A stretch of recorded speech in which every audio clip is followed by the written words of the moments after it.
नमस्कार। आज हम इस वीडियो में इलेक्ट्रिकल की और कुछ इम्पोर्टेंट ऑब्जेक्टिव क्वेश्चन के बारे में डिटेल में डिस्कशन करेंगे। और अगर आपको वीडियो अच्छा लगता है तो सब्सक्राइब जरूर कीजिएगा। तो देखो आज का पहला क्वेश्चन शुरू करते हैं। पहला क्वेश्चन देखो, in a forward blocking mode of a SCR। देखो जब हम SCR mean silicon control rectifier को फॉरवर्ड ब्लॉकिंग मोड में रखते हैं तो ये चार ऑप्शन में से कौन सा करेक्ट ऑप्शन होगा। आउटर जंक्शन इसका रिवर्स बायस होगा और इनर जंक्शन फॉरवर्ड बायस होगा, या फिर तीनों जंक्शन फॉरवर्ड बायस्ड कंडीशन में रहेगा, या फिर इनर जंक्शन रिवर्स बायस्ड होगा और आउटर जंक्शन फॉरवर्ड बायस्ड होगा, या फिर एनी ऑफ द अबव। तो इसका आंसर होगा जब हम सिलिकॉन कंट्रोल रेक्टिफायर SCR को फॉरवर्ड ब्लॉकिंग मोड में रखते हैं तो क्या होता है ना, उसका जो इनर जंक्शन होता है वो रिवर्स बायस्ड कंडीशन में रहता है और जो आउटर जंक्शन होता है वो फॉरवर्ड बायस्ड कंडीशन में रहता है। तो ऑप्शन नंबर 3 होगा इसका करेक्ट आंसर। तो देखो कैसे होता है। देखो ये जो फिगर है ये हमारा एक सिलिकॉन कंट्रोल रेक्टिफायर का फिगर है। इसमें देखो तीन जंक्शन है, J1 एक जंक्शन, J1 जंक्शन, ये देखो J2 जंक्शन और J3 जंक्शन, तीन जंक्शन है। तो देखो इसमें से आउटर जंक्शन कौन सा है, J1 और J3 ये दोनों आउटर जंक्शन है और J2 जो है ये हमारा इनर जंक्शन है।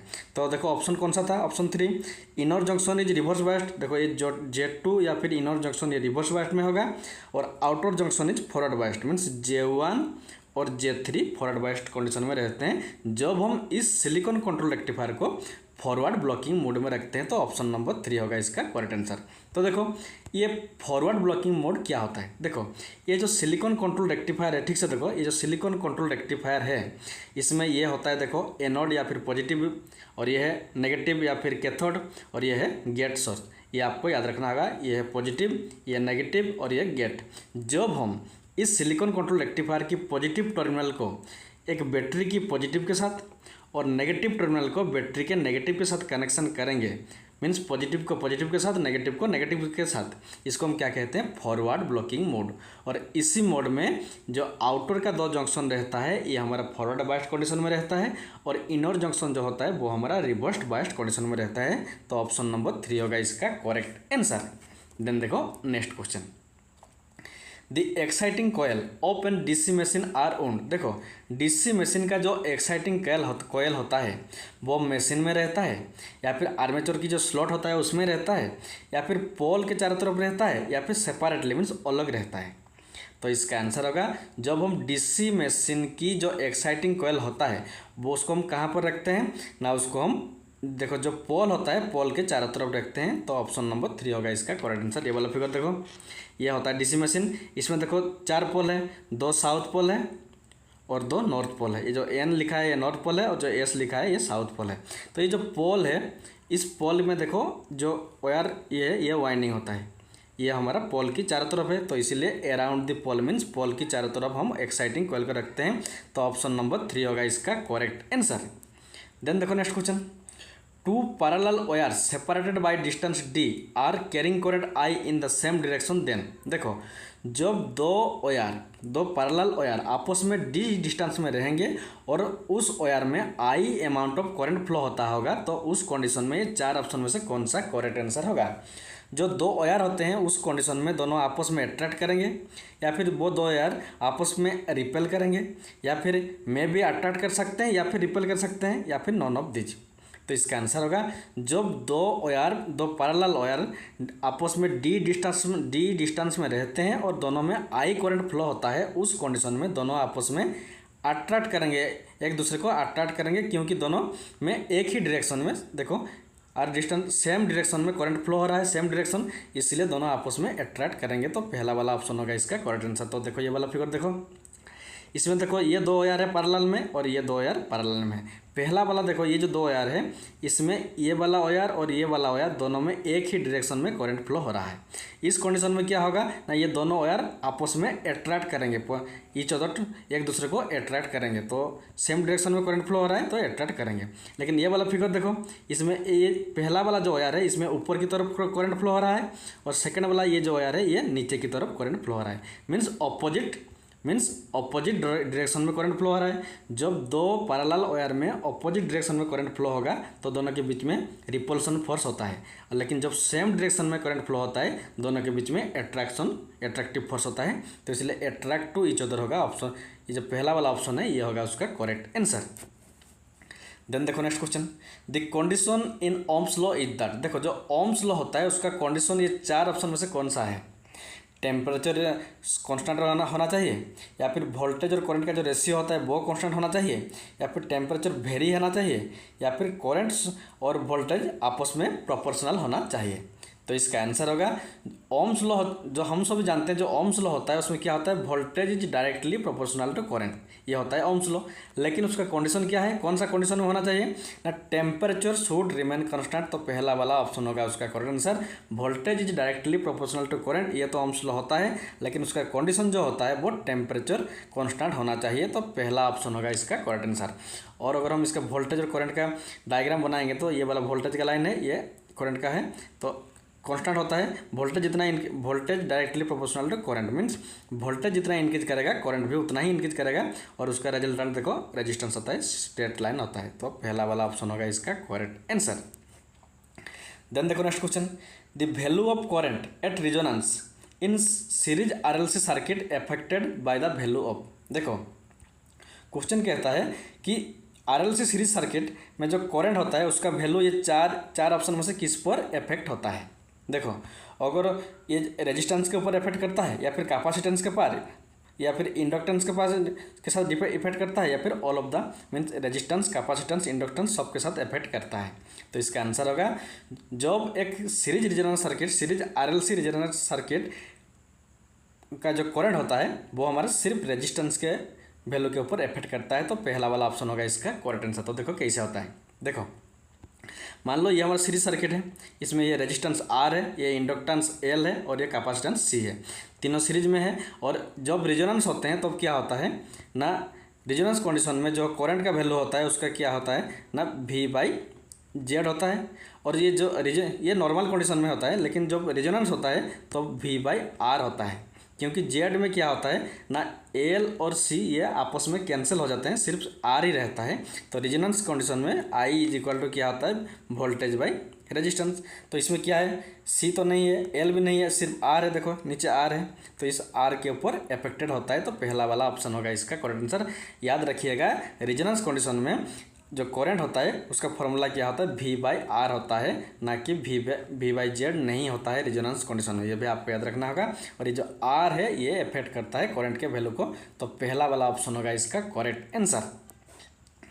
देन देखो next question, which of the following DC motor has the least drop in speed between no load to normal load. देखो क्वेश्चन कहता है कि इनमें से कौन सा डीसी मोटर में जब हम लोड को ज़्यादा कम करेंगे, मान लो पहला जब स्टार्ट करते हैं कोई भी लोड नहीं है, उसके बाद धीरे धीरे लोड हम बढ़ा रहे हैं, बढ़ाते बढ़ाते ज़्यादा मतलब लोड को इंक्रीज कर रहे हैं, लेकिन स्पीड में कमी नहीं आ रहा है, तो इनमें से कौन सा मोटर होगा। तो हम सभी जानते हैं जो डीसी शॉर्ट मोटर होता है, जो डीसी शॉर्ट मोटर होता है ये कांस्टेंट स्पीड मोटर कहा जाता है, थोड़ा सा ड्रॉप होता है, लेकिन इसको कांस्टेंट स्पीड मोटर कहते हैं। और ये चाहे लोड बढ़े या कम है कोई प्रॉब्लम नहीं होता है। तो no load to normal load में जब शॉर्ट मोटर होता है ये हमारा कांस्टेंट स्पीड में सबसे कम ड्रॉप होता है। तो पहला वाला ऑप्शन होगा इसका correct answer, shunt motor with commutating poles. तो पहला वाला ऑप्शन होगा इसका correct answer. Very very important, DC shunt motor is a constant speed motor, ये भी आपको याद रखना होगा। देन देखो next question, temperature coefficient of resistance in a pure semiconductor is. देखो एक प्योर सेमीकंडक्टर का टेम्परेचर कोएफिशिएंट ऑफ रेजिस्टेंस क्या होगा, 0 होगा, पॉजिटिव होगा, नेगेटिव होगा, या फिर ये डिपेंड करेगा साइज ऑफ जो है उसका साइज के ऊपर डिपेंड करेगा। तो इसका आंसर होगा जो सेमीकंडक्टर होते हैं, वेरी वेरी इंपॉर्टेंट, जो सेमीकंडक्टर होते हैं वो हमारा negative temperature coefficient of resistance होता है, और जो हमारा कंडक्टर होते हैं कंडक्टर वो हमारा positive temperature coefficient of resistance होता है। तो इस क्वेश्चन का आंसर क्या होगा ना, क्वेश्चन में है सेमीकंडक्टर तो ये नेगेटिव होगा। तो देखो ये नेगेटिव टेम्परेचर कोएफिशिएंट NTC और ये positive PTC positive temperature coefficient. तो PTC क्या होता है, NTC क्या होता है। देखो मान लो ये कोई मेटल है, इसको जब हम हीट करेंगे मीन्स इसका हीट इंक्रीज होगा, हीट इंक्रीज होते होते अगर इसका रेजिस्टेंस भी इंक्रीज हो रहा है, मीन्स हीट भी इंक्रीज हो रहा है और रेजिस्टेंस भी इंक्रीज हो रहा है, इसको क्या कहेंगे, PTC means positive temperature coefficient. Resistance भी करंट भी हीट भी देखो टेम्परेचर भी इंक्रीज हो रहा है, उसके साथ साथ रेजिस्टेंस भी इंक्रीज हो रहा है, इसको क्या कहते हैं, पीटीसी। और जो हमारे कंडक्टर होते हैं वो होते हैं positive temperature coefficient of resistance. और देखो ये जो सेमीकंडक्टर होता है ये NTC means negative temperature coefficient है। इसमें क्या होता है, ये जो सेमीकंडक्टर होते हैं इसको अगर हम टेम्परेचर इंक्रीज करेंगे मीन्स हीट करेंगे, टेम्परेचर इंक्रीज करेंगे तो इसका रेजिस्टेंस का वैल्यू क्या होता है, कम होता है। टेम्परेचर इंक्रीज करेगा तो रेजिस्टेंस डिक्रीज करेगा, ये होता है negative temperature coefficient of resistance, और ये होता है सेमीकंडक्टर में। और जो पॉजिटिव पीटीसी होता है वो हमारा कंडक्टर में होता है, ये आपको याद रखना होगा। तो इस क्वेश्चन का आंसर क्या होगा, इसका आंसर होगा negative temperature coefficient of resistance. Then देखो next question, if the field of a DC shunt motor is open. देखो जो डीसी शॉर्ट मोटर होता है उसका अगर फील्ड ओपन हो जाता है तो चार में से कौन सा इसका करेक्ट आंसर होगा। देखो पहले हम डीसी शॉर्ट मोटर का फिगर बनाएंगे। मान लो ये आर्मेचर है, ये आर्मेचर है, उसके पैरेलल में हमारा फील्ड वाइंडिंग है, ये होता है डीसी शॉर्ट मोटर। तो क्वेश्चन क्या होता है, ये जो फील्ड वाइंडिंग है, शॉर्ट फील्ड है, ये अगर ओपन हो जाता है मीन्स डिस्कनेक्ट हो जाता है तो क्या होगा। तो इसका क्या होगा ना, देखो जो स्पीड होता है वो बहुत ज़्यादा हो जाएगा, it will continue to run at rated speed, ये नहीं होगा। Speed of the motor is will become very high, यही होगा, ऑप्शन नंबर 2 होगा इसका करेक्ट आंसर। क्योंकि देखो speed is directly proportional to back EMF divide by flux, means speed और फ्लक्स आपस में इन्वर्सली प्रोपोर्शनल। अगर फ्लक्स का वैल्यू कम होगा तो स्पीड का वैल्यू ज़्यादा होगा, और अगर फ्लक्स का वैल्यू ज़्यादा होगा तो स्पीड का वैल्यू कम होगा। अगर हम इसका जो शॉर्ट फील्ड है ये डिस्कनेक्ट हो जाता है मीन्स फ्लक्स का वैल्यू क्या आता है, जीरो हो जाता है, क्योंकि फील्ड वाइंडिंग ही कट जाता है तो फ्लक्स जीरो हो जाएगा। अगर फ्लक्स जीरो हो जाता है तो ये स्पीड क्या होगा ना, बहुत ज़्यादा बढ़ेगा, क्योंकि फ्लक्स और स्पीड दोनों आपस में इन्वर्सली प्रोपोर्शनल, एक कम होगा तो दूसरा ज़्यादा होगा। और अगर फ्लक्स बहुत ही जीरो हो जाता है तो स्पीड भी बहुत ज़्यादा हो जाएगा। तो इसीलिए इसका आंसर क्या होगा ना, speed of the motor will be very high, बहुत ज़्यादा स्पीड में घूमेगा। तो ये सेकंड वाला ऑप्शन होगा इसका करेक्ट आंसर। देन देखो next question, if we increase 1 degree temperature for germanium semiconductor then conductivity क्या होगा। देखो जो हमारा देखो जर्मानियम एक सेमीकंडक्टर होता है, सिलिकॉन भी सेमीकंडक्टर होता है।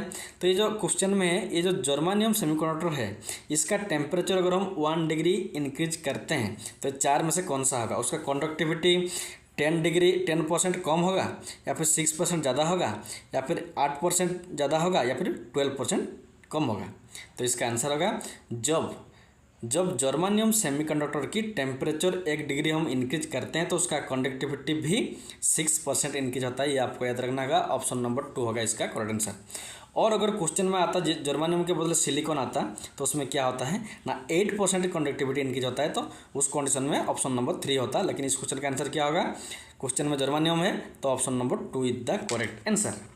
देन देखो next question, as compare to full wave rectifier using 2 diodes 4 diode bridge rectifier has dominate advantage of. देखो जो हमारा फुल वेव रेक्टिफायर होता है 2 टाइप होता है, एक हमारा 2 डायोड वाला होता है और एक 4 डायोड वाला होता है। तो जो 4 डायोड वाला होता है उसमें क्या होता है ना, जो हमारा रिवर्स पिक, देखो लोअर पिक इनवर्स वोल्टेज होता है, ऑप्शन नंबर 2 होगा इसका करेक्ट आंसर। देखो एक होला 2 डायोड वाला और एक 4 डायोड वाला।